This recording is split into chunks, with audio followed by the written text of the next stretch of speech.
In the last lesson, we scaffolded our new Go project, initializing a Go module, which left us with this go.mod file, and we created an empty main.go file.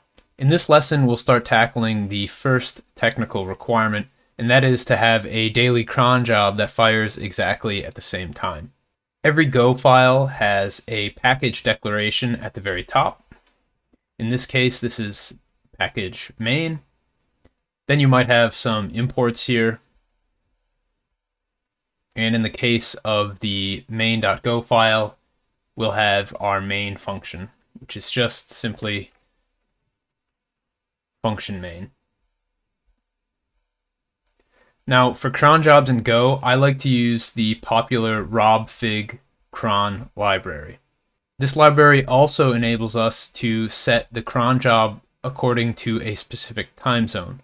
So first, I'll make use of Go's time package to load the time zone, and then we can set up the cron job in that time zone. So we get a location and an error, and that's from time load location. And since I'm in Austria, I want Europe, Vienna.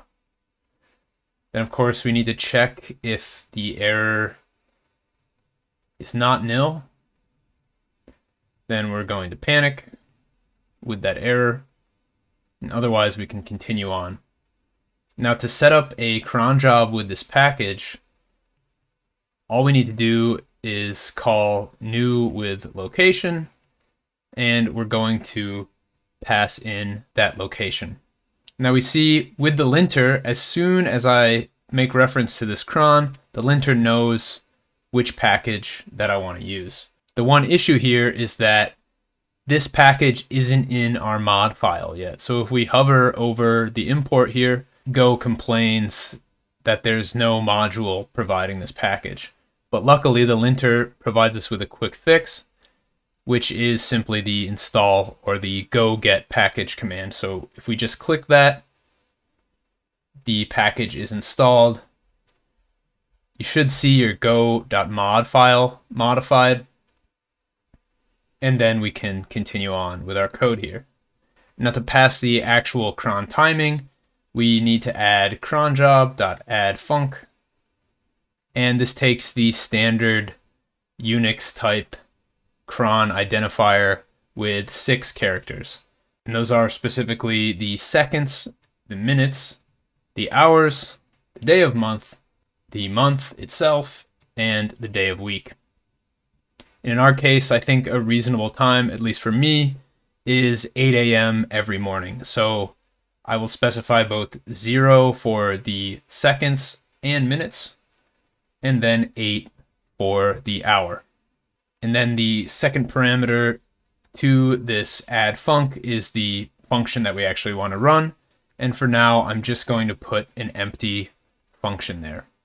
I can clean up this import comment, and we can save our file. Another thing I want to highlight here is the Visual Studio Go extension's ability to auto format. So if we have some sloppy spacing in here, or anything like that, as soon as we save, in my case on a Mac, Command S, we see that the linter automatically formats that code. I should also mention for these time zones, these are looked up from something called the IANA time zone database. I found a nice website called Notatime, which lists all the various time zones. So wherever you are out in the world, you can feel free to look through this table and set the time zone according to wherever you are or whenever you want your cron job to fire. We also need to ensure that our cron job is started. So we've added the function, but we explicitly need to call cronjob.start. And then if we were to leave this, when we execute the main function, it would just run here and then exit. So we do need to block the main thread to keep the Go process running. So that will keep this cron job live after we start it. And the cron will continue to run until each day when it hits that 8 a.m. time slot. So in this lesson, we began writing our main.go file. We learned that every Go file begins with a package declaration, then usually there's some imports, and then your functions. In this case, it's a bit of a special case. The main.go file always has a main function, and we began writing the body of our main function. We loaded the Vienna time zone, and we used that location time zone in our cron job, and we set up the cron job to fire at 8 a.m. every day. We saw a nice feature of how the Visual Studio Code formatter can automatically fix and format the indentation on our code, and we also discussed all the various possibilities you can pass into this load location function so that you can set the time zone that you want.